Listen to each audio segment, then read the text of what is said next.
Ngayong araw nga po mga idol, inilabas ang full game schedule ng lahat ng teams sa darating na 2024-2025 NBA season. At isa sa mga pinakapinaggaguluhan ay ang Los Angeles Lakers since magkakaroon sila ng 39 games sa national television. Yes mga idol, sila pa rin naman ng number 1 na bubuhat sa liga pagdating sa kita at viewership kasama ang Golden State Warriors na merong 36 games. Maliban dyan, nasa Lakers rin naman ang top of 5 sa may pinakamamahal na tickets sa mga laro na aabot ng $534 o aabot ito ng 30,000 pesos. At isa sa mga dahilan bakit pinapaboran ang Lakers sa national television at ang pagkakaroon nila ng pinakamamahal na tickets dahil ito ang unang taon na magsasama ang mag-ama na sina LeBron at Bronny James. Yes mga idol, alam nga po ng NBA na maraming fans ang excited na makita ang dalawang ito sa loob ng court kaya hindi nga po nila ito palalampasin pa.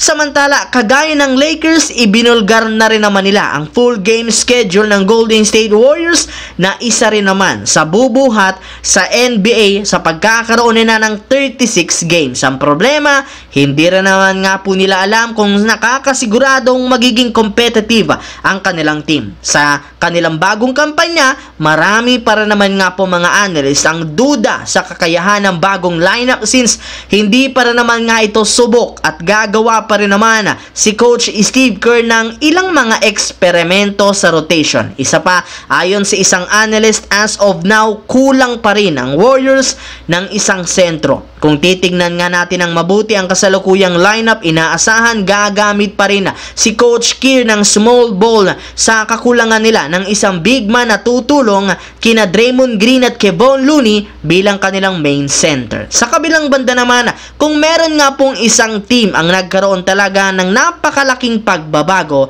ay walang iba kundi ang Los Angeles Clippers since halos dalawang superstar ang nawala sa kanila bago pa lumipat sa bagong arena. Pero hindi rin naman ibig sabihin ito na tuluyan ang nanghina. Gayong matapos mawalan sila ng mga offensive player, pinalakas rin naman nila ang depensa. Ito nga ay ang pagkuha ng mga bagong defensive player kagaya ni Mo Bamba, Nicolas Batum, Derrick Jones Jr., Kevin Porter Jr. at si Chris Dunn. Kaya medyo nakabawi rin naman kahit papano ang Clippers since hindi kagaya ng nagdaang season, mas malalim ngayon at mas mahigpit ang kanilang depensa, lalo ang kanilang bench. Hindi rin naman sila mauubusan ng opensa dahil andito pa rin naman sina Kawhi Leonard, James Harden at Norman Powell. So yun lamang mga idol ang ating bagong video na ating pinag-usapan ngayon dito. Once again, this is your J-Zone TV. Huwag kalimutang mag-like,